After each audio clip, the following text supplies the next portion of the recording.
Cette vidéo est faite pour toi si tu détiens un bien immobilier, que ce soit ta résidence principale, une maison secondaire ou encore un logement mis en location, puisque je vais te parler aujourd'hui de la taxe d'habitation.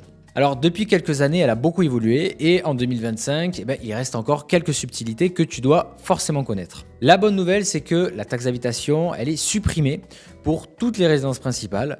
Donc ni propriétaires ni locataires ne doivent payer cette taxe d'habitation pour leur logement principal depuis 2023. Mais alors, qui doit encore payer cette taxe d'habitation en France? Déjà, tous les propriétaires, les usufruitiers et les locataires d'une résidence secondaire doivent payer une taxe d'habitation. Et attention, certaines communes situées dans des zones tendues appliquent même une surtaxe qui peut aller jusqu'à 60%. Alors admettons que tu as une maison secondaire à Paris avec une taxe d'habitation classique de 2 000 € par an et que la mairie applique une surtaxe de 40%, eh bien tu vas devoir payer 2 000 plus 40%, soit 2 800 € de taxe d'habitation totale.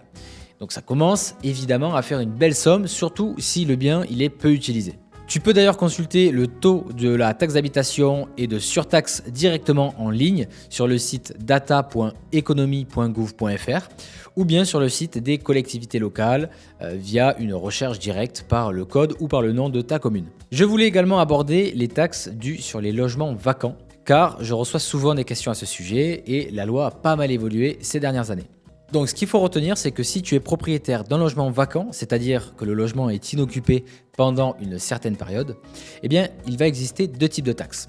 D'abord la taxe sur les logements vacants, la TLV, et la taxe d'habitation sur les logements vacants, la THLV. Ces deux taxes locales qui visent à encourager en fait les propriétaires à tout simplement remettre leurs biens sur le marché locatif. Alors je commence avec la taxe sur les logements vacants qui est due par tous les propriétaires ou usufruitiers d'un logement non meublé vacant depuis au moins un an au 1er janvier de l'année d'imposition et situé dans une commune dite de zone tendue, c'est-à-dire une zone à forte demande de logement et tu as la liste qui est fixée par décret. La formule de calcul de cette taxe, elle est assez simple, ça va être 17% de la valeur locative cadastrale du bien la première année d'imposition et 34% les années suivantes. Pour être exonéré de cette taxe, comment on fait? Eh bien, il faut que le logement soit occupé plus de 90 jours consécutifs dans l'année ou que la vacance soit indépendante de ta volonté.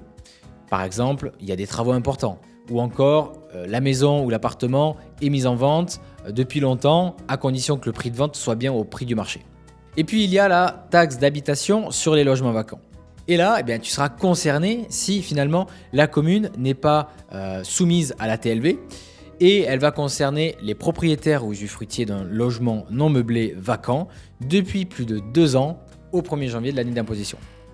La formule de calcul de cette taxe, elle est encore une fois plutôt simple. Ça va être un pourcentage de la valeur locative cadastrale du bien qui est fixé par la commune et qui est souvent le même que pour la taxe d'habitation sur les résidences secondaires. Si tu veux en être exonéré, c'est les mêmes conditions que pour la TLV. Donc, il faut que le logement ait été occupé plus de 90 jours durant l'année, 90 jours consécutifs d'ailleurs, ou que la vacance soit involontaire. Alors, est-ce qu'il existe des moyens d'alléger la note finalement? Oui, mais il faut bien étudier la situation en amont. D'abord, tu peux essayer de négocier avec la mairie si ton bien est inoccupé pour des raisons valables comme évoqué précédemment, c'est-à-dire des travaux en cours, une succession en cours, la mise en vente du bien, et aussi si le logement est exclusivement loué et meublé, il va relever de la CFE et non de la taxe d'habitation. Et la CFE, elle peut parfois être plus avantageuse que la taxe d'habitation.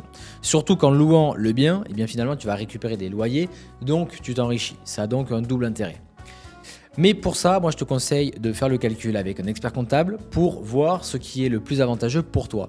Et surtout, j'insiste sur le fait que le bien doit être destiné exclusivement à la location. Si tu te réserves, disons, la possibilité d'y séjourner, même ponctuellement, ou que tu ne parviens pas à prouver que le bien est destiné à 100% à être loué toute l'année, tu peux être redevable à la fois de la CFE et de la taxe d'habitation. Donc, fais surtout bien attention à ça. Donc pour conclure, je dirais que la taxe d'habitation, ça reste un sujet important pour tous les propriétaires de résidences secondaires et les usufruitiers, et pour ceux qui ont également un logement vacant. Entre surtaxe, exonération et stratégie pour optimiser cette fiscalité, il y a beaucoup de choses à assimiler rapidement pour éviter les mauvaises surprises. Si cette vidéo t'a été utile, like, partage et abonne-toi pour ne pas rater les prochaines vidéos. A très bientôt pour de nouveaux conseils pratiques. Salut!